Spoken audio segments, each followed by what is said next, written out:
Hello दोस्तों, नमस्कार।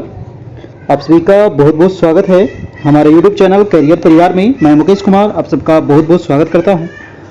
आज देखिए टेस्ट होगा, टेस्ट नंबर आपका 29 और ये 8वें यूनिट से आपका लिया गया है। अब एग्ज़ाम नज़दीक आ गया है, लेकिन अभी तक एडमिट कार्ड का कुछ पता नहीं है। अब देखिए कब तक एडमिट कार्ड आता है, क्या होता है, या फिर एग्ज़ाम का डेट बढ़ता है। ठीक है, जैसा भी होगा आप लोग को बताया जाएगा। तो ये अभी हम 75 सवाल लेकर के आए हैं दोस्तों डीएलएड का। ठीक है, जो 8वें यूनिट से आपको लिया गया है, यहाँ पर सभी से सवाल हम यहाँ पर करेंगे और काफ़ी इंपॉर्टेंट ये टेस्ट होने वाला है। तो फटाफट सभी लोग आ जाइए। टेस्ट नंबर आपका 29 है। इसके पहले 28 टेस्ट आपका हो गया है, जिसमें समान अध्ययन और डीएलएड दोनों का आपको करवाया गया है। ठीक है, और ये प्रधान शिक्षक की आपकी तैयारी चल रही है। काफ़ी इंपॉर्टेंट है, सारे सवाल को आपको रट लेना है, एकदम से याद कर लेना है। इसका पीडीएफ भी हम आप लोग को ग्रुप में दे देंगे, वहाँ से आप इसका पीडीएफ ले लीजिएगा, आराम से इसको तैयारी करते रहिएगा। सारा पीडीएफ लेने के लिए आप हमें कांटेक्ट कर सकते हैं। हमारा नंबर भी आप लोग को दिया गया है। ये नंबर आपको यहाँ पर देख रहे हैं 7857824310। ये नंबर आपको है यहाँ पर दोस्तों। आप इसमें यहाँ से सारे पीडीएफ आपको मिल जाएंगे। ठीक है, ये हमारा व्हाट्सएप नंबर है। यहाँ पर थोड़ा सा आपको चार्ज लगेगा, उसके बाद ही आपको पीडीएफ मिल पाएगा। ठीक है, तो आप इस नंबर पर मैसेज करके जानकारी ले सकते हैं। तो चलिए शुरू करते हैं दोस्तों। डीएलएड का ये टेस्ट होगा, ये पार्ट नंबर 2 है। पार्ट 1 इसका समान अध्ययन का हुआ था। आज हम लोग देखेंगे डीएलएड पार्ट नंबर 2 और आज का है 76 नंबर सवाल। 1 से लेकर के 75 तक आपका समान अध्ययन का था और ये है आपका। तो प्रश्न कह रहा है कि विकास का चरणीय सिद्धांत किस पर स्पष्ट रूप से जोर देता है। फटाफट सभी लोग आ जाइए। 9 बज गई है, 9 बजे से आपकी क्लास चलती है। चैनल को सब्सक्राइब जरूर कर लेना है ताकि 9 बजे से आपको नोटिफिकेशन मिल जाएगा। ठीक है, जैसे ही 9 बजेगा आपके मोबाइल पे मैसेज चला जाएगा, वहां से आप क्लास में जुड़ जाइएगा। ठीक है, चलिए। तो प्रश्न कह रहा है कि विकास का चरणीय सिद्धांत जो है वो किस पर स्पष्ट रूप से जोर देता है। ऑप्शन है विकास की निरंतरता, विकास की अनिरंतरता, या फिर विकास को प्रभावित करने वाले सांस्कृतिक कारक, या फिर विकास प्रक्रिया संबंधी वातावरणीय कारक। क्या होगा दोस्तों इसका आंसर? एक से अधिक होगा या फिर कोई नहीं होगा, है ना। इस प्रकार से सवाल आपको पूछा जाएगा एग्जाम में। ठीक है, और विकास से आपको एक सवाल एग्जाम में जरूर पूछा जाएगा। देखिए विकास क्या है। विकास दोस्तों ऐसा चीज है जो हमारे जीवन में जीवन पर्यंत चलते रहता है। जब बच्चा जन्म लेता है, जन्म क्या है, जब बच्चा माँ के गर्भ में रहता है उसी समय से विकास स्टार्ट हो जाता है बच्चे का, और जब तक मृत्यु न हो जाए, है ना, बुढ़ापा आने के बाद, तब तक दोस्तों ये चलते रहता है।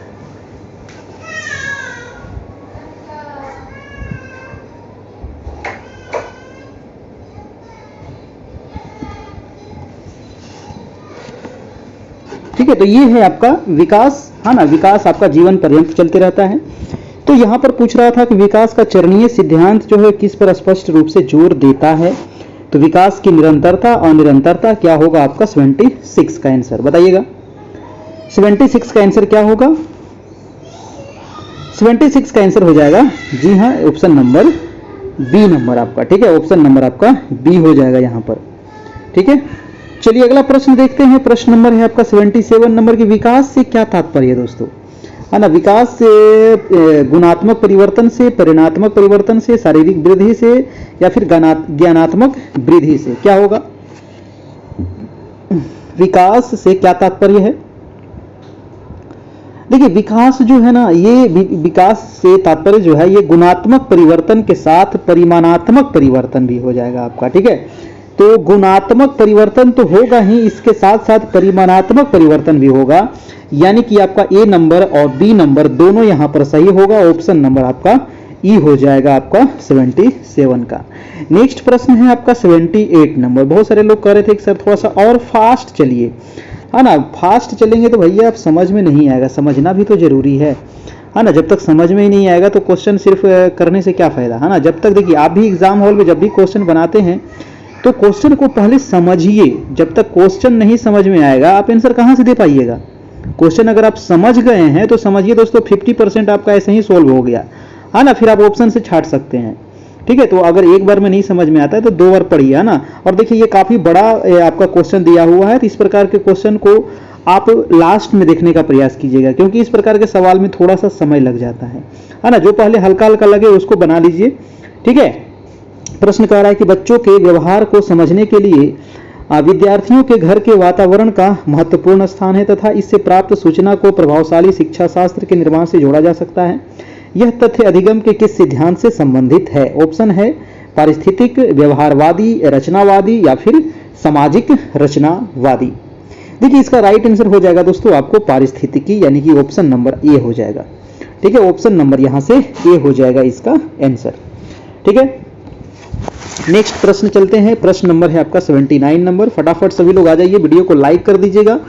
और 9 बज गई है तो आपको लेट नहीं करना है, 9 बजे से आपको बिल्कुल आ जाना है ना। जब देखिए कभी कभी नोटिफिकेशन भी नहीं जाता है, तो नोटिफिकेशन नहीं जाने पर क्या करना है ना, आपको ये जो कैरियर परिवार लिखा हुआ है यूट्यूब में जाकर के ये सर्च करना है। ठीक है, कैरियर परिवार लाइव क्लास आप सर्च कीजिएगा।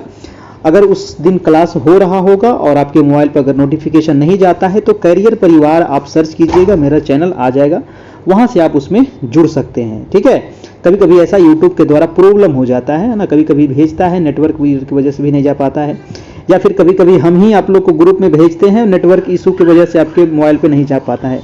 तो कुछ नहीं करना है, बस कैरियर परिवार आपको लिखना है और वहां पर जाकर के देखिएगा लाइव क्लास चल रहा है या नहीं चल रहा है। ठीक है, तो वहां से भी आप जुड़ सकते हैं। प्रश्न कह रहा है कि किसी छात्र में किशोरावस्था के बाद तीव्र विकास होता है। जी हाँ, किसी बच्चे में देखा जाता है कि किशोरावस्था के बाद उसका जो विकास हो रहा है वो काफी तीव्र गति से हो रहा है। किशोरावस्था की उम्र कितनी होती है दोस्तों? तो 12 से लेकर के 18 साल तक की जो आयु होती है किशोरावस्था होती है। ठीक है, ध्यान रखना है। इसका आंसर क्या हो जाएगा? इसका आंसर हो जाएगा अमूर्त चिंतन संबंधी योग्यता का, यानी कि किशोरावस्था के बाद जो वृद्धि होता है, वृद्धि नहीं विकास होता है, वो अमूर्त चिंतन संबंधित योग्यता का विकास होता है दोस्तों। ठीक है, यानी कि ऑप्शन नंबर हो जाएगा आपका बी नंबर। अगला प्रश्न है आपका 80 नंबर सवाल कह रहा है कि आस पड़ोस में रहने वाले व्यक्तियों की व्यवहारिक समस्याओं का निदान करने जैसा कार्य निम्नलिखित के अंतर्गत आता है। किसके अंतर्गत आएगा? ऑप्शन है सामुदायिक मनोविज्ञान, पास पड़ोस संबंधी मनोविज्ञान, जनन मनोविज्ञान, विकासात्मक मनोविज्ञान। तो 80 का आपका आंसर क्या होगा? देखिए, आस पड़ोस में रहने वाले जो व्यक्ति की व्यवहारिक समस्याओं का निदान करने जैसा कार्य जो है ये सामुदायिक मनोविज्ञान के अंतर्गत आता है ना, सामुदायिक मनोविज्ञान के अंतर्गत आता है। ऑप्शन नंबर ए हो जाएगा आपका। नेक्स्ट प्रश्न है आपका प्रश्न नंबर 81 नंबर। 81 कह रहा है कि कौन सा कथन सही है? कौन सा कथन यहाँ पर बिल्कुल सही है ये पूछ रहा है। विकास क्रमबद्ध नहीं होता है या फिर विकास अव्यवस्थित होता है, विकास एक सतत प्रक्रिया है, या फिर विकास प्रतिमान संस्कृति परिवेश से प्रभावित नहीं होता है। तो ये भी गलत है, ये भी गलत है, ये भी गलत है। आपका आंसर हो जाएगा ऑप्शन नंबर सी नंबर, यानी कि जो विकास है दोस्तों ये सतत प्रक्रिया है। नेक्स्ट प्रश्न है आपका प्रश्न नंबर 82 नंबर।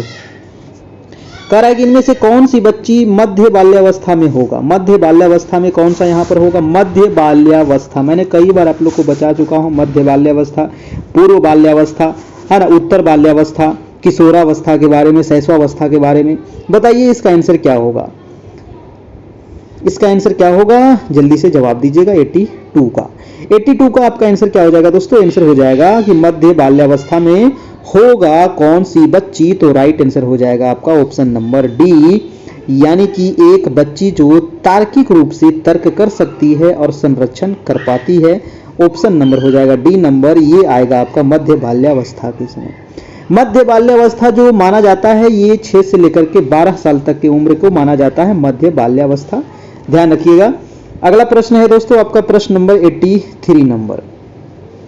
83 प्रश्न कह रहा है खाली स्थान में भरना है कि बच्चों के समाजीकरण की प्राथमिक संस्था क्या है? समाजीकरण की प्राथमिक संस्था, क्वेश्चन पे थोड़ा सा ध्यान दीजिएगा। प्राथमिक संस्था मैंने कई बार आप लोग को बता चुका हूं कि प्राथमिक की बात कर रहा है दोस्तों, यानी कि जब बच्चा छोटा होता है तो सबसे पहले वो किसके साथ रहता है? अपने परिवार के साथ रहता है। सबसे पहले जनसंचार थोड़ी होगा, विद्यालय थोड़ी होगा, धर्म थोड़ी होगा, सबसे पहले किसके साथ रहता है? अपने परिवार के साथ। आंसर भी हो जाएगा हमारा ऑप्शन नंबर डी, प्राथमिक संस्था हमारा परिवार है। अगला प्रश्न है 84 नंबर की बच्चों द्वारा पूरे वर्ष के दौरान किए गए विभिन्न कार्यों को संग्रहण जिसका लक्ष्य उनके प्रदर्शन का रिकॉर्ड रखना है उसको क्या कहते हैं? है ना, उसको रूब्रिक कहते हैं, फाइल कहते हैं, आंकड़ों का प्रपत्र कहते हैं, या पोर्टफोलियो कहा जाता है।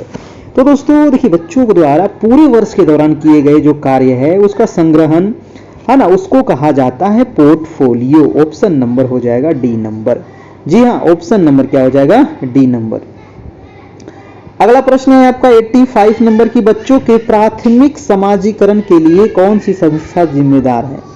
है ना। प्राथमिक समाजीकरण के लिए कौन सी संस्था जिम्मेदार होगी? विद्यालय, धर्म, परिवार, समुदाय। तो क्वेश्चन काफी सिंपल है, यही सवाल तो अभी आप लोग को पूछा गया था। ऑप्शन नंबर हो जाएगा हमारा परिवार।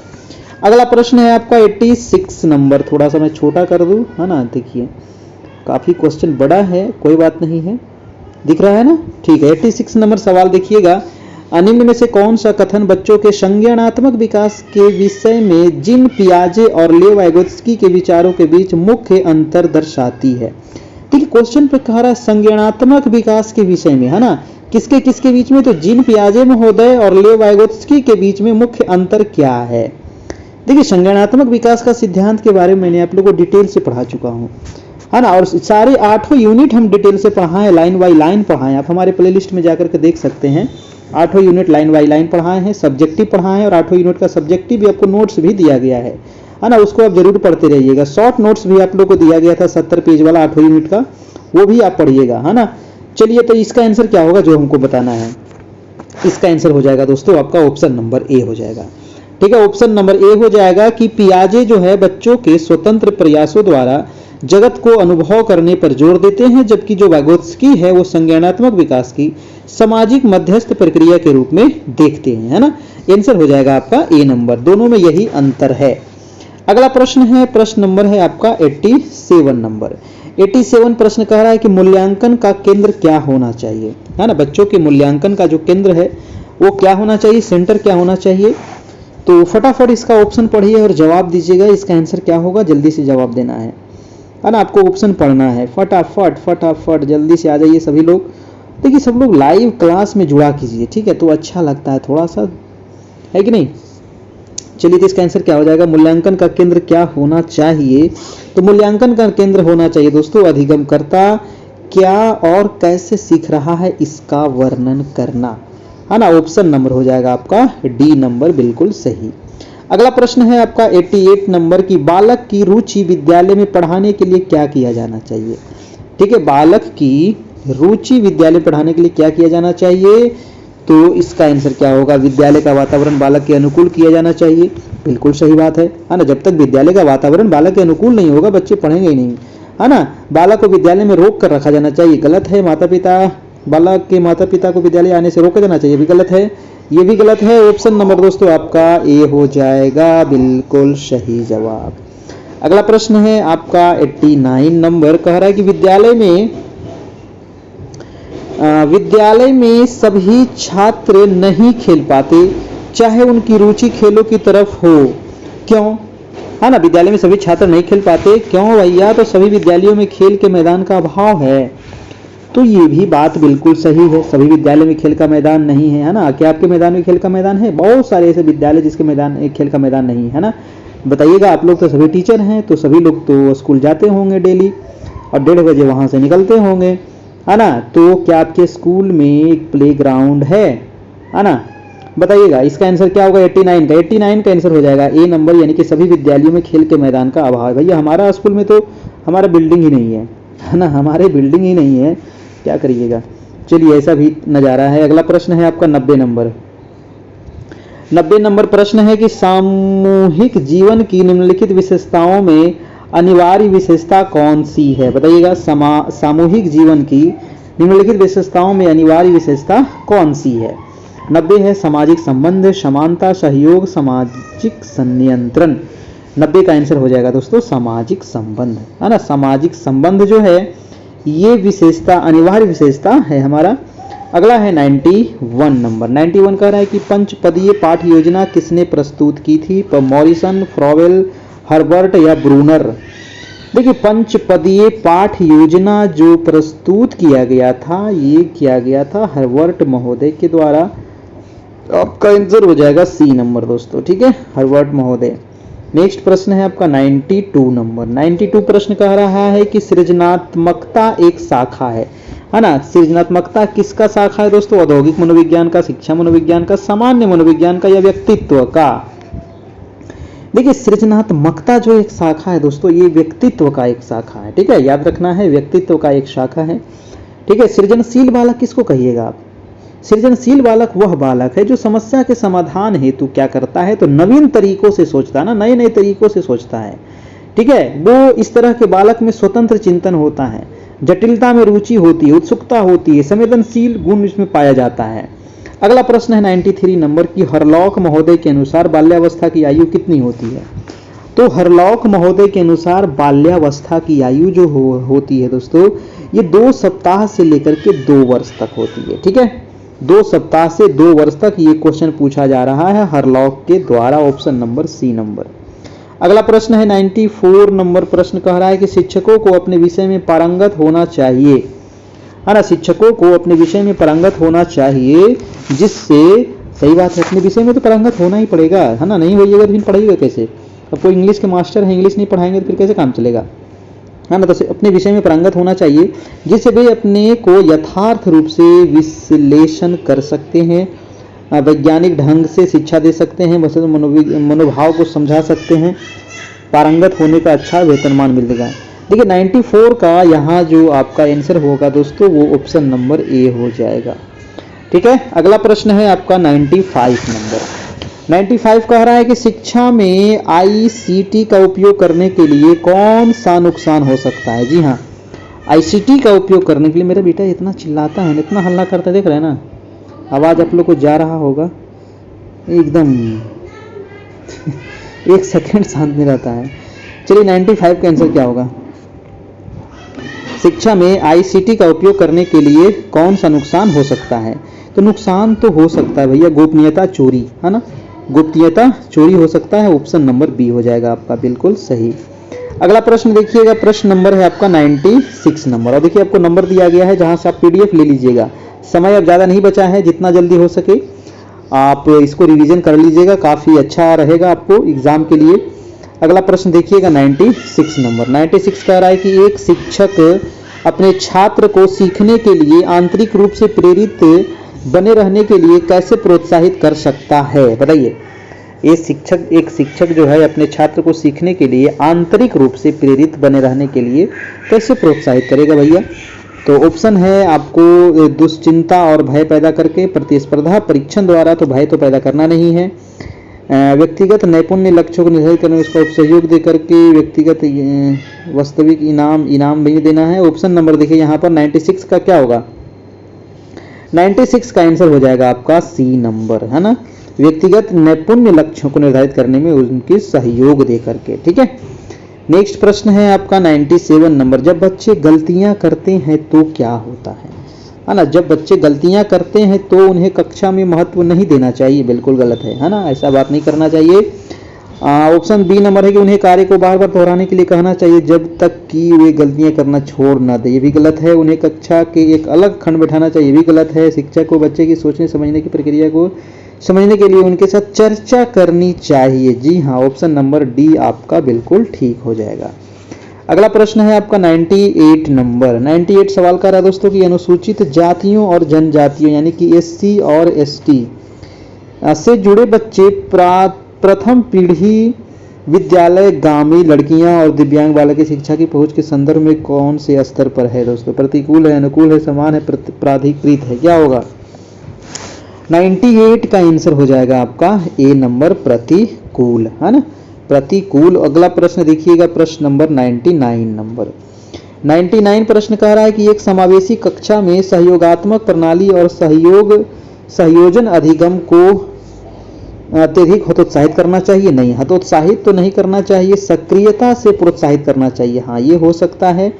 रूढ़िबद्ध धारणाओं का निर्धारण करें, ये भी गलत है। अधिगम परिफलों के सभी के कम करती है, ठीक है, ये भी गलत है। अगला आंसर हो जाएगा हमारा ऑप्शन नंबर बी हो जाएगा, सक्रियता से प्रोत्साहित करना चाहिए।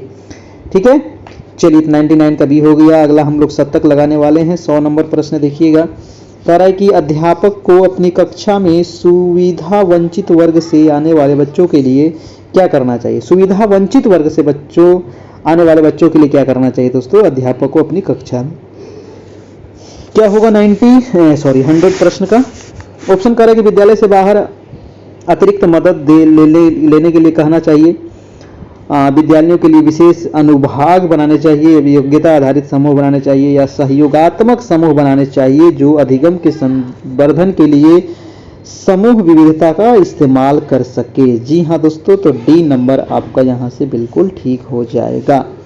नेक्स्ट प्रश्न है 101 नंबर सवाल।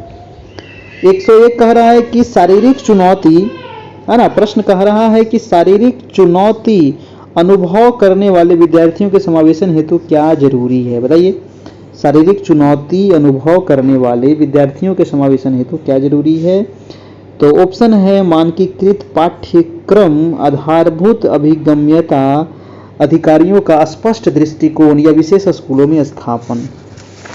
101 का आंसर हो जाएगा आपका दोस्तों ऑप्शन नंबर हो जाएगा बी नंबर, यानी कि आधारभूत अधिगम्यता।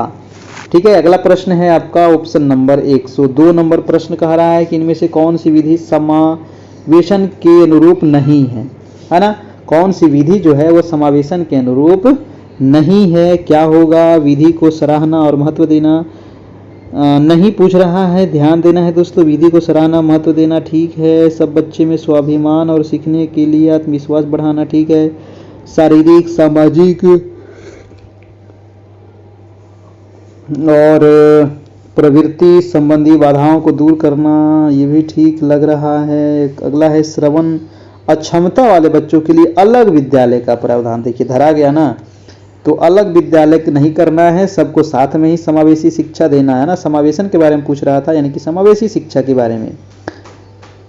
अगला प्रश्न है 103 नंबर कह रहा है कि एक प्रगतिशील स्कूल में दी गई शिक्षा बच्चों को क्या बनाती है दोस्तों, है ना। एक प्रगतिशील स्कूल में जो दी गई शिक्षा है ये बच्चों को क्या बनाती है। तो क्या होगा, सक्रिय बनाती है या फिर सक्रिय अनुयायी बनाती है, निष्क्रिय अनुयायी या निष्क्रिय अन्वेषण। क्या होगा, 103 का हो जाएगा भाई साहब ऑप्शन नंबर ए, सक्रिय अन्वेषक बनाती है। ठीक है, नेक्स्ट प्रश्न है 104 नंबर दोस्तों। 104 कह रहा है 104 नंबर प्रश्न कह रहा है कि पठन वैकल्य को किस वर्ग में सम्मिलित किया जाता है। बताइए, पठन वैकल्य को किस वर्ग में सम्मिलित किया जाता है। अधिगम विकारों का बहुक्रम, हल्की मानसिक मंदता, मनोसामाजिक विकारों का बहुक्रम, बाल्यावस्था की सामान्य ज्ञामक अक्षमताएं। 104 का हो जाएगा भाई साहब आपका ऑप्शन नंबर ए, अधिगम विकारों का बहुक्रम, ऑप्शन नंबर ए हो जाएगा। नेक्स्ट प्रश्न देखिएगा, अगला प्रश्न है 105 नंबर।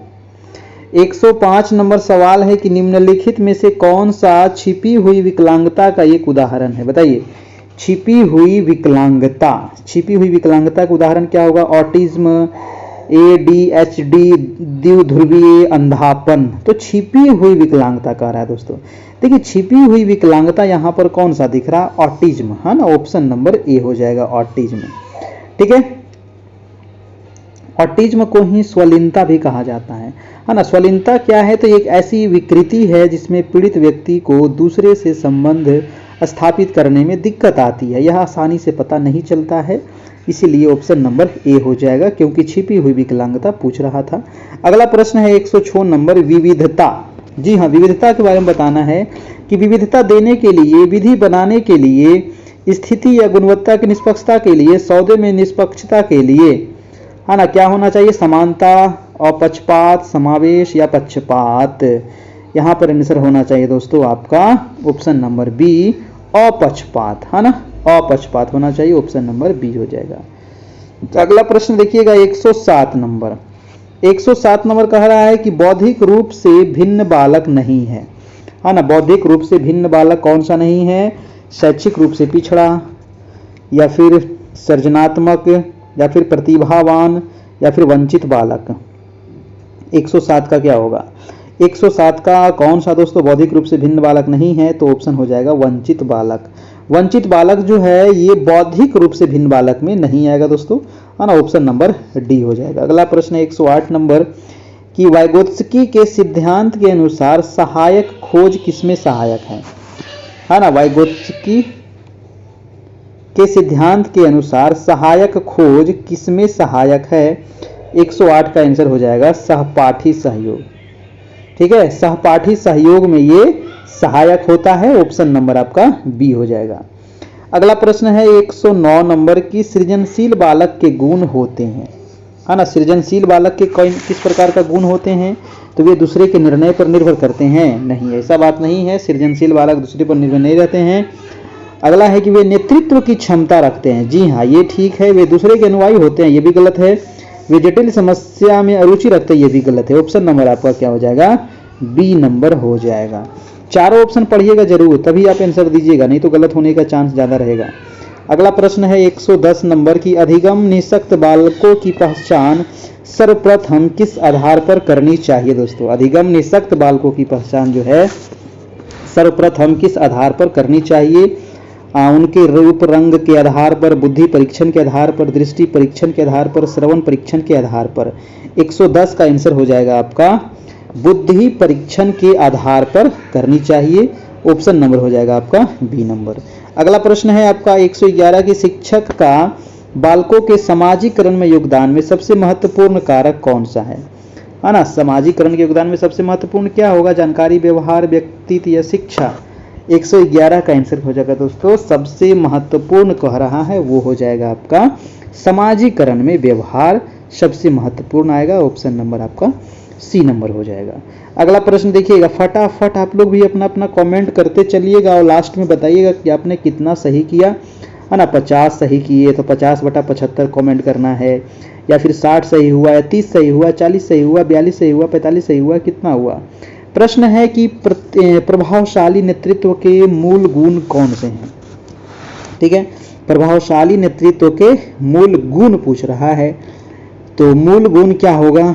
आक्रामक, कठोर और कुशल होना,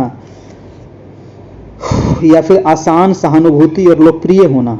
देखिए यहाँ पर आसान गलत है, आदेश और क्रिया उन्मुख होना, या फिर परिस्थितियों के अनुसार अनुकूलशील होना। इसका आंसर हो जाएगा दोस्तों आपका ए नंबर, आक्रामक, कठोर और कुशल होना। ठीक है, ये प्रभावशाली नेतृत्व का मूल गुण होता है। अगला प्रश्न है आपका 113 नंबर। 113 नंबर सवाल है, देखिए 9 बजे से आपकी डेली टेस्ट चलती है, तो चैनल को सब्सक्राइब जरूर कीजिएगा, और अभी तक वीडियो को लाइक नहीं किए तो भैया लाइक भी कर लीजिएगा। ठीक है, चलिए तो इसका आंसर बताइएगा क्या होगा, है ना। मान लीजिए कि कुछ विद्यार्थी अन्यों की तुलना में पाठ्य वस्तु को देर से समझते हैं, तो सर्वाधिक उपयुक्त बताना है दोस्तों, है ना। मान लीजिए कि कुछ विद्यार्थी अन्य की तुलना में पाठ्य वस्तु को देर से समझते हैं, तो सर्वाधिक उपयुक्त यहाँ पर होगा ऑप्शन नंबर हो जाएगा आपका सी नंबर, उन्हें अलग से पाठ्य वस्तु को समझाना चाहिए। ठीक है, कुछ बच्चे देर से समझते हैं तो उसको अलग से समय देना जरूरी है। अगला प्रश्न है आपका 114 नंबर, कह रहा है कि जिस कक्ष में विविध पृष्ठभूमि से विद्यार्थी आते हो, वहाँ एक प्रभावी शिक्षक क्या करेंगे? है ना, कक्षा में तो बहुत सारे पृष्ठभूमि से होते हैं, कोई गरीब है, अमीर है ना, बहुत सारे धर्म के भी होते हैं, बहुत सारे आपको समाज से होते हैं। 114 का आंसर क्या होगा? 114 का हो जाएगा आपका बी नंबर, यानी कि समूह में व्यक्तिक भिन्नता को बताने के लिए उनकी सांस्कृतिक जानकारी पर ध्यान देगा। नेक्स्ट प्रश्न है आपका 115 नंबर की, स्कूल में नेतृत्व पर कौन सा दृष्टिकोण लिडवुथ और ड्यूक द्वारा प्रस्तुत नहीं किया गया है? दोस्तों, है ना, स्कूल नेतृत्व पर कह रहा है, लिडवुथ और ड्यूक के द्वारा नहीं किया गया। 115 का आंसर हो जाएगा अनैतिक, है ना, अनैतिक प्रस्तुत नहीं किया गया है, परिवर्तनकारी है, निर्देशनात्मक भी है, सहगामी भी है। अगला प्रश्न है 116 नंबर की, प्रोजेक्ट पद्धति का प्रतिपादन किसने किया है? तो ये तो काफ़ी आसान है और बहुत ही बढ़िया प्रश्न है। तो प्रोजेक्ट पद्धति मैंने कई बार बता चुका हूँ, किलपैट्रिक, है ना, प्रोजेक्ट किलपैट्रिक महोदय ने दिया है। ऑप्शन नंबर हो जाएगा आपका डी नंबर हो जाएगा, कोई दिक्कत समस्या वाली बात नहीं है। अगला प्रश्न है आपका 117 नंबर, कह रहा है छात्रों के उचित विकास की दृष्टि से विद्यालय में किस चीज की आवश्यकता अधिक है? दोस्तों, है ना, छात्रों के उचित विकास की दृष्टि से विद्यालय में किस चीज की आवश्यकता अधिक होती है? तो विद्यालय में खेल का मैदान, अध्यापकों के लिए अच्छी व्यवस्था हो, विद्यालय में अच्छा पुस्तकालय हो, कक्ष उचित हो। देखिए इसका आंसर हो जाएगा आपका ऑप्शन नंबर सी। ठीक है, ऑप्शन नंबर हो जाएगा सी, विद्यालय में अच्छा पुस्तकालय हो। नेक्स्ट सवाल है दोस्तों 118 नंबर, कह रहा है कि शिक्षक शिक्षा में इंटर्नशिप कार्यक्रम का उद्देश्य क्या है? बताइए, शिक्षक शिक्षा में इंटर्नशिप कार्यक्रम का क्या उद्देश्य होता है? ऑप्शन है कि विद्यालय में शिक्षकों की सहायता करना, या फिर प्रशिक्षण संस्थाओं में शिक्षक अध्यापकों की कड़ी सहायता करना, प्रशिक्षण कार्यक्रम में छात्राध्यापक या छात्राध्यापिका की सहायता करना। 118 का आपका आंसर हो जाएगा, आंसर नंबर सी हो जाएगा कि प्रशिक्षण कार्यक्रम में छात्राध्यापक छात्राध्यापिका की सहायता करना। अगला प्रश्न है 119 नंबर कि नेतृत्व का प्रकार जिसमें नेता सबसे अधिक निष्क्रिय होता है उसको क्या कहते हैं? है ना, नेतृत्व का प्रकार जिसमें नेता सबसे अधिक निष्क्रिय होता है उसको क्या कहा जाता है? उसको कहा जाता है अहस्तक्षेपी नेता दोस्तों। ठीक है, अहस्तक्षेपी नेता उसको कहा जाता है। अगला प्रश्न है आपका 120 नंबर, कह रहा है कि एक अध्यापक पूरे वर्ष के दौरान अधिगम संबंधी गतिविधियों में संलग्न बच्चों का बारीकी से अवलोकन करती है।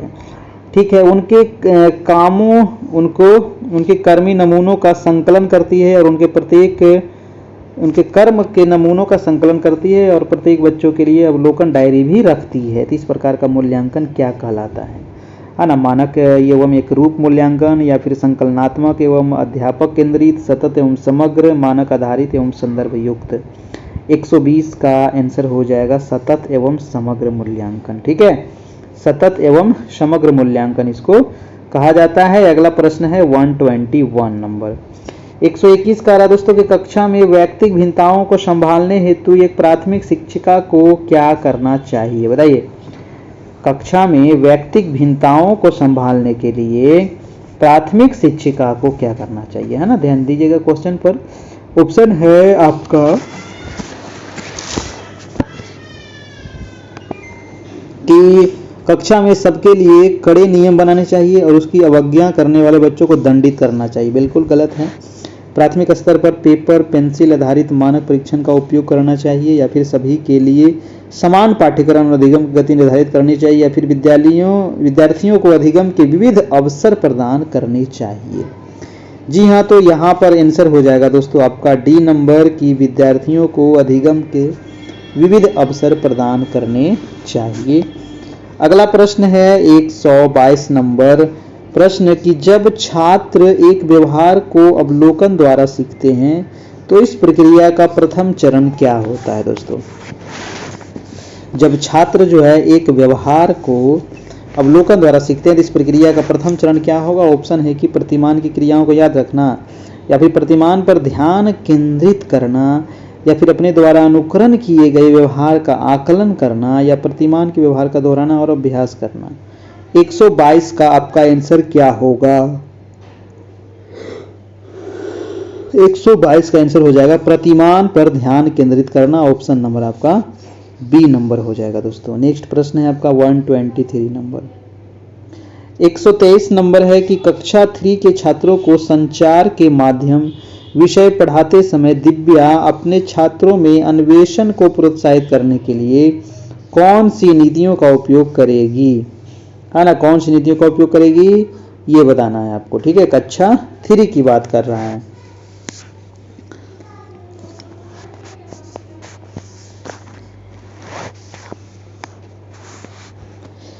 तो संचार के माध्यम विषय पढ़ाते समय दिव्या अपने छात्रों में अन्वेषण के प्रोत्साहन करने के लिए कौन सी नीति अपनाने के लिए छात्रों में से कहेगी कि वे संचार के माध्यमों के चित्र एकत्र करें, उन्हें वर्गीकृत करें। ठीक है, या फिर संचार के माध्यमों पर एक वीडियो दिखाएगी, ये भी ठीक है। छात्रों से कहेगी कि संचार के माध्यमों पर अपने अनुभव बताएं एवं उन पर चर्चा करें, ये भी ठीक है। संचार के माध्यमों पर एक पावर पॉइंट प्रस्तुतिकरण दिखाए, ये भी ठीक है।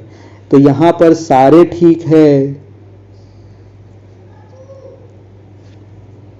तो आपका आंसर हो जाएगा ऑप्शन नंबर 1 से अधिक हो जाएगा। अगला प्रश्न है 124 नंबर, कह रहा कि बच्चों के लिए निःशुल्क और अनिवार्य शिक्षा का अधिकार अधिनियम कब लागू हुआ? तो ये तो कई बार बता चुके हैं, है ना, ये तो कई बार आप लोग को बता चुके हैं कि शिक्षा का अधिकार अधिनियम कब लागू हुआ। जल्दी से बताओ।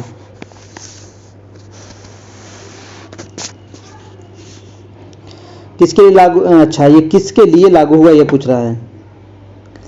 6 से 14 वर्ष, 7 से 13 वर्ष, 5 से 11 वर्ष, 6 से 10 वर्ष। 124 का तो दोस्तों कोई भी बता देगा कि 6 से 14 साल के लिए। ठीक है, ऑप्शन नंबर आपका ये हो जाएगा। अगला प्रश्न देखिएगा, प्रश्न नंबर 125 नंबर। 125 कह रहा है दोस्तों कि जब कोई विद्यार्थी परीक्षा में असफल होता है तो इसका क्या अर्थ होता है? हाँ ना, कि जब कोई बच्चा जो है स्कूल में असफल हो रहा है, कक्षा में असफल हो रहा है, तो इसका मतलब है कि व्यवस्था असफल है। ऑप्शन नंबर हो जाएगा डी नंबर, यानी कि व्यवस्था असफल है, इसलिए बच्चे क्या हो रहे हैं, असफल हो रहे हैं।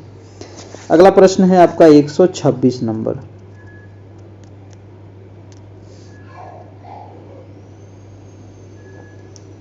वन 126 का रहा दोस्तों कि वह खेल जो बच्चों को दूसरे के विचार, विश्वास और भावनाओं को समझने में सहायक होता है, उसको क्या कहते हैं दोस्तों? वह खेल जो बच्चों के दूसरे के विचार, विश्वास और भावनाओं को समझने में सहायक होता है, उसको कहा जाता है कल्पनाशीलता वाला खेल, है ना। उसको क्या कहते हैं? उसको कहते हैं कल्पनाशीलता वाला खेल। अगला प्रश्न है 127 कि किसी विद्यार्थी की योजना बनाने, जांचने, मूल्यांकन करने और अपने ही अधिगम में परिवर्तन करने की क्षमता को क्या कहते हैं? तो अपनी परिवर्तन करने की क्षमता को दोस्तों कहा जाता है अधिसंज्ञान, है ना। इसको क्या कहते हैं? अधिसंज्ञान कहा जाता है। ऑप्शन नंबर आपका डी नंबर हो जाएगा। अगला प्रश्न है आपका 128 नंबर। 128 कह रहा है दोस्तों कि बालक में अपराधी प्रवृत्ति के विकास होने का मुख्य कारण क्या है ना। बहुत सारे बच्चे इस प्रकार के होते हैं। तो अपराधी प्रवृत्ति के विकास होने का जो मुख्य कारण है वो है परिवार का वातावरण, है ना। किस वातावरण में बच्चा रह रहा है, ठीक है। अगला है 129 नंबर की अधिकांश छात्र उन शिक्षकों से पढ़ने के लिए इच्छुक होते हैं जो, है ना, कौन से शिक्षक से पढ़ने के लिए इच्छुक होते हैं? पहले भी उन्हें पढ़ा चुके हो, या फिर स्कूल में अति योग्य शिक्षक माने जाते हैं, या उन्हें प्रभावशाली व्यक्ति वाले लगते हैं, या फिर छात्रों की समस्याएं हल करने में रुचि रखते हो। जी हाँ, तो यही समस्या हमारे साथ भी होता है दोस्तों। जहाँ भी जाते हैं तो सभी बच्चे कहते हैं सर मेरी क्लास में आइए, मेरी क्लास में आइए, मेरी क्लास में आइए। चलिए पढ़ाते चलिए, सभी लोगों को पढ़ाते चलिए, ज्ञान बांटते चलिए जहाँ भी हो सके। अगला प्रश्न देखिएगा 130 नंबर। राष्ट्रीय शिक्षा नीति 2020 के अनुसार, है ना, राष्ट्रीय शिक्षा नीति 2020 के अनुसार का प्रयोग की प्रोत्साहित करने के लिए करना चाहिए दोस्तों। तो यहाँ पर फिल इन द ब्लैंक्स में क्या आएगा? फिल इन द ब्लैंक्स में आपका आ जाएगा आंसर नंबर अनुभव जनित अधिगम और समालोचनात्मक चिंतन। यानी कि राष्ट्रीय शिक्षा नीति 2020 के अनुसार अनुभव जनित अधिगम का प्रयोग समालोचनात्मक चिंतन की प्रोत्साहन करने के लिए करना चाहिए। ऑप्शन नंबर हो जाएगा सी नंबर। अगला है 131 की वैसे निष्पादन जो अधिगम पर आधारित नहीं होते हैं उसका कारण क्या होता है? तो उसका कारण होता है दोस्तों परिपक्वता, है ना। उसका कारण क्या होता है? परिपक्वता होता है। नेक्स्ट प्रश्न है आपका 132 नंबर। 132 कह रहा है कि किस सिद्धांत के अनुसार बालक का विकास सिर से पैर की दिशा में होता है? बहुत बढ़िया प्रश्न है। तो सिर से पैर की ओर जो होता है उसको कहते हैं विकास दिशा सिद्धांत, है ना। उसको क्या कहते हैं? विकास दिशा सिद्धांत उसको कहा जाता है, सिर से पैर की ओर वालों को, ठीक है। चलिए नेक्स्ट प्रश्न है आपका 133 नंबर की छात्रों का वर्गीकरण एक शिक्षक को करना चाहिए, है ना। छात्रों का वर्गीकरण जो है एक शिक्षक को कैसे करना चाहिए? जाति के आधार पर? कभी नहीं भैया, ये तो बड़ा गलत बात है ना। जाति की तो चर्चा ही नहीं करनी है। शारीरिक संरचना ये भी गलत है, रंग के ये भी गलत है। बुद्धि लब्धि के आधार पर आप कर सकते हैं। ऑप्शन नंबर आपका डी नंबर हो जाएगा। अगला प्रश्न है आपका 134 नंबर। प्रश्न कह रहा है कि आरटीई एक्ट 2009 के अनुसार कक्षा 1 से लेकर के कक्षा 5 के लिए विद्यार्थियों के लिए विद्यालय की दूरी कितनी होनी चाहिए, है ना। तो 1 से 5 के लिए जो दूरी होनी चाहिए दोस्तों वो होनी चाहिए 1 किलोमीटर, ठीक है। 1 किलोमीटर की दूरी होनी चाहिए। ऑप्शन नंबर हो जाएगा आपका ए नंबर। इससे ज्यादा नहीं होनी चाहिए, याद रखिएगा, काफी इंपॉर्टेंट सवाल था। अगला प्रश्न है आपका 135 नंबर। करें यदि बच्चों में अंतः व्यक्ति संबंधी संबंधों का पुनर्स्थापना करनी है तो शिक्षक को चाहिए, है ना। यदि बच्चों में अंतः व्यक्तिक संबंधों की पुनर्स्थापना करनी है तो शिक्षक को क्या चाहिए? शिक्षक को चाहिए कि उनके सामाजिक संवेगात्मक विकास का अध्ययन करे तथा अंतः व्यक्ति संबंधों की ओर प्रेरित करे। ऑप्शन नंबर हो जाएगा दोस्तों आपका डी नंबर।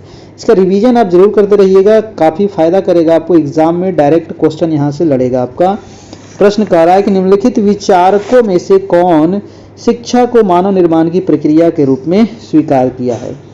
ठीक है। देखिए लास्ट में जब बचेगा आपका 1 सप्ताह तो दोस्तों आपका मैराथन क्लास चलवा देंगे, जिसमें जितना हम पढ़ाए हैं ना उसको हम लगातार दोस्तों हम कोशिश करेंगे कि लगातार जितना हो सके 10 घंटा 5 घंटा का एक वीडियो आपको अपलोड कर दिया जाएगा। उसमें से आपको पूरा रिवीजन कर लेना है एक ही वीडियो, ठीक है। तो वहाँ से बहुत सारा क्वेश्चन एक बार में लगभग 2-4-500 क्वेश्चन आपका रिवीजन हो जाएगा, जो डीएलएड भी होगा और समान अध्ययन भी रहेगा, ठीक है। तो वो लास्ट में हम कर देंगे, वहाँ से काफ़ी आपको फायदा होगा। 136 का आंसर क्या होगा बताइएगा, है ना। कौन जो है शिक्षा को मानव निर्माण की प्रक्रिया के स्वरूप में स्वीकार किया है, तो आंसर हो जाएगा विवेकानंद दोस्तों, है ना। ऑप्शन हो जाएगा विवेकानंद। अगला प्रश्न है आपका कि ज्ञान मीमांसा का क्या अर्थ होता है बताइएगा, है ना। ज्ञान मीमांसा का अर्थ क्या होता है, मानव की प्रकृति का अध्ययन, मूल्यों की प्रकृति का अध्ययन, या ज्ञान की प्रकृति का अध्ययन, या बाल विकास का अध्ययन। देखिए ज्ञान मीमांसा का मतलब ही होता है ज्ञान, तो ये ज्ञान से होगा, यानी कि ज्ञान की प्रकृति का अध्ययन, है ना। ज्ञान से जुड़ा हुआ है तो ज्ञान ही न होगा। अगला प्रश्न है आपका 138 नंबर। 138 कह रहा था कि जब एक भाषा के वाक्य में दूसरी भाषा के शब्दों का प्रयोग होता है उसे क्या कहते हैं बताइएगा। एक भाषा के वाक्य में दूसरी भाषा के शब्दों का प्रयोग होता है उसे क्या कहते हैं, उसे कहा जाता है दोस्तों आपका कोड मिश्रण, है ना। उसको कहा जाता है कोड मिश्रण। ऑप्शन नंबर ए हो जाएगा। अगला है 139 नंबर। इनमें से कौन व्यक्तिक भिन्नता जानने की विधि है ना। व्यक्तिक भिन्नता जानने की विधि कौन सी है, परीक्षण विधि, उपलब्धि परीक्षण विधि, या वृद्धि परीक्षण, या सीखने की गति। तो व्यक्तिक भिन्नता जानने की जो विधि है वो है दोस्तों आपका सीखने की गति, है ना। सीखने की गति। ऑप्शन नंबर आपका डी हो जाएगा। अगला प्रश्न है आपका 140 नंबर।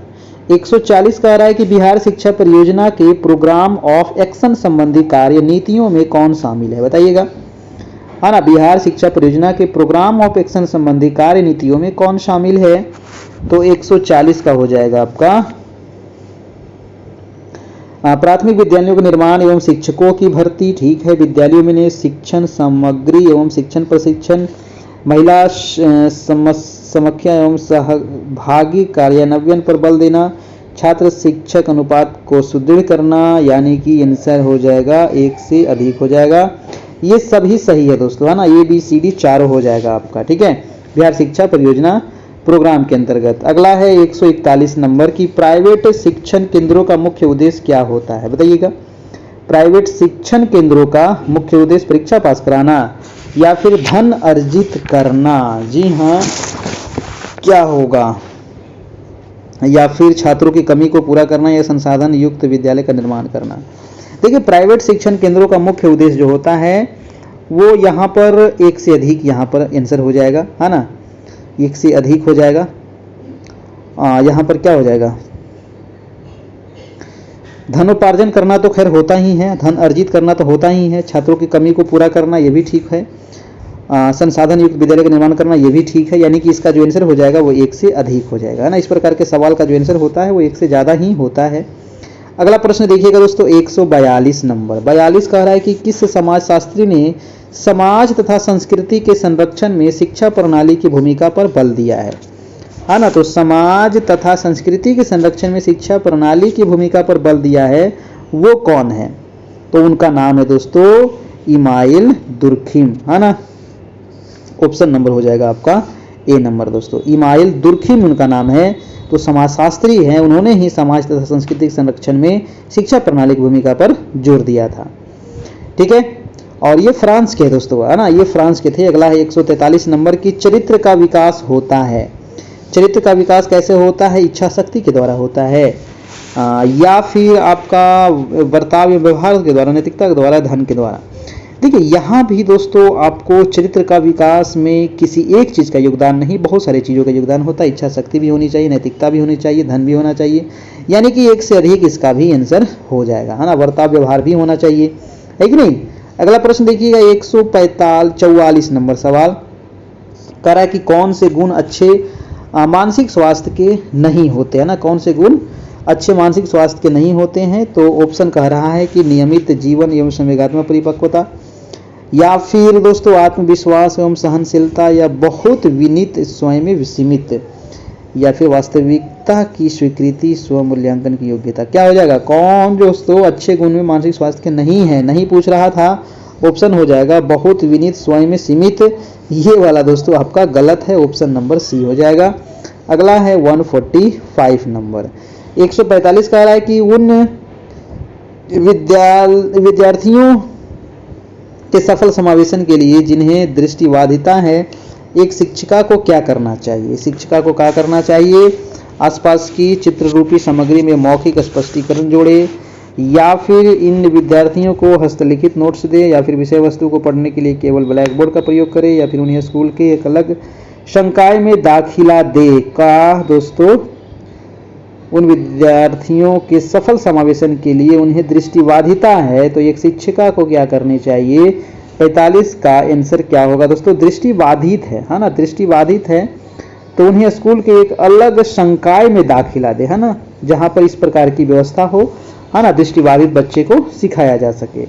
नेक्स्ट प्रश्न है 146 नंबर की, राष्ट्रीय पाठ्यचर्या रूपरेखा के अंतर्गत अधिगम के स्रोत निम्नलिखित में से किस रूप में व्याख्यायित है? पाठ्यपुस्तक, शैक्षिक प्रौद्योगिकी, प्रयोगशाला उपकरण, या पुस्तकालय।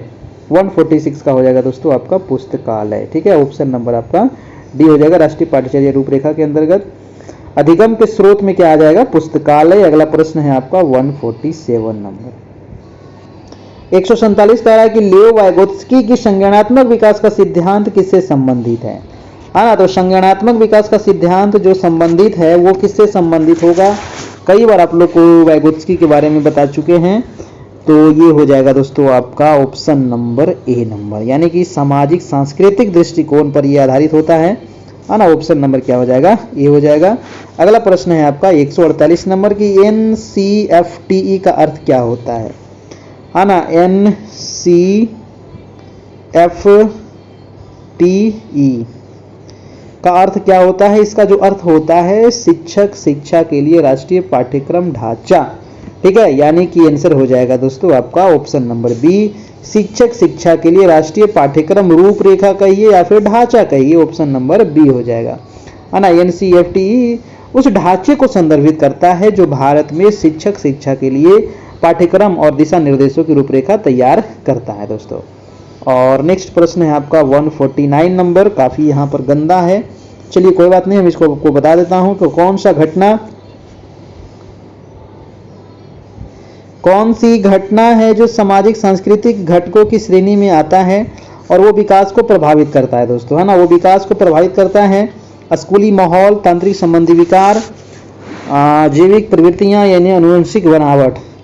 तो कौन सा घटक सामाजिक सांस्कृतिक घटकों की श्रेणी में आता है? तो सामाजिक सांस्कृतिक घटक की श्रेणी में आता है दोस्तों स्कूली माहौल, है ना। ऑप्शन नंबर आपका ये हो जाएगा। तंत्रिका ये भी नहीं, ये भी नहीं, ये भी नहीं, गलत है, क्योंकि यहाँ पर क्वेश्चन में ही कह दिया सामाजिक सांस्कृतिक घटक श्रेणी में आता है, तो ये हो जाएगा स्कूली माहौल। और आज का लास्ट सवाल है कि दोस्तों कि एक बच्चे में दूसरे की नीयत और इच्छाओं को समझने की योग्यता है, यह बुद्धि के किस स्वरूप को दर्शाती है? यह बुद्धि के किस स्वरूप को दर्शाती है दोस्तों? स्थानीय संबंध बुद्धि, स्थानकीय, या फिर अंतरा व्यक्तिक बुद्धि, अंत व्यक्ति बुद्धि, प्राकृतिक बुद्धि। 150 का हो जाएगा ऑप्शन नंबर आपका बी नंबर, अंतरा व्यक्तिक बुद्धि के अंतर्गत ये आता है, ऑप्शन नंबर हो जाएगा आपका ऑप्शन नंबर बी। तो ये रहा आज का टेस्ट, इसका आंसर भी दे दिया गया है। कल होगा समान अध्ययन का टेस्ट आपका, ठीक है। चलिए, और ये रहा जहाँ से आप हमारे यहाँ ग्रुप में भी जुड़ जाइए, वहाँ पर DLED भी और समान अध्ययन का और जितने क्लास हो गए हैं पीछे वाला, वो सारा क्लास आपको मिल जाएगा जितना भी हो गया है, और उसका PDF भी मिल जाएगा। उसके अलावा 8 यूनिट का सब्जेक्टिव भी दे दिए हैं और शॉर्ट नोट्स भी दे दिए हैं, ठीक है। वो भी आप देखते रहना है, पढ़ते रहना है, और जितना टेस्ट हुआ है उसका भी PDF आपको मिल जाएगा दोस्तों, है ना। मात्र अभी देखिए 399 इसमें चार्ज है, ठीक है, मात्र इसमें 399 चार्ज है, और इसमें कुछ आपको माइनस भी कर दिया जाएगा अगर आप इसमें जुड़ते हैं, है ना, कुछ लेस भी कर दिया जाएगा अगर आप इसमें लेते हैं PDF, तो ठीक है। चलिए, तो जितना जल्दी हो सके आप इसमें ले सकते हैं, ये नंबर दिया गया है ऑनलाइन, आप इसमें हमें WhatsApp करके आप हमसे पूछ सकते हैं, ठीक है। चलिए, तो 78 57 82 43 10 ये हमारा WhatsApp नंबर है, और यहाँ से जब आप पेमेंट करिएगा तो एक बार मैसेज कर लीजिएगा, यहाँ पर कुछ आपको लेस कर दिया जाएगा इसमें 399 में, ठीक है, थैंक यू दोस्तों। और देखिए जो भी पेमेंट करेंगे ना तो स्क्रीनशॉट आप ले करके हमें व्हाट्सएप जरूर करिएगा ताकि आपको ग्रुप में ऐड कर दिया जा सके। तो आज के लिए इतना ही। फिर हम लोग मिलेंगे कल इसी समय इसी चैनल पर। तब तक के लिए good night, goodbye, take care, thank you, धन्यवाद।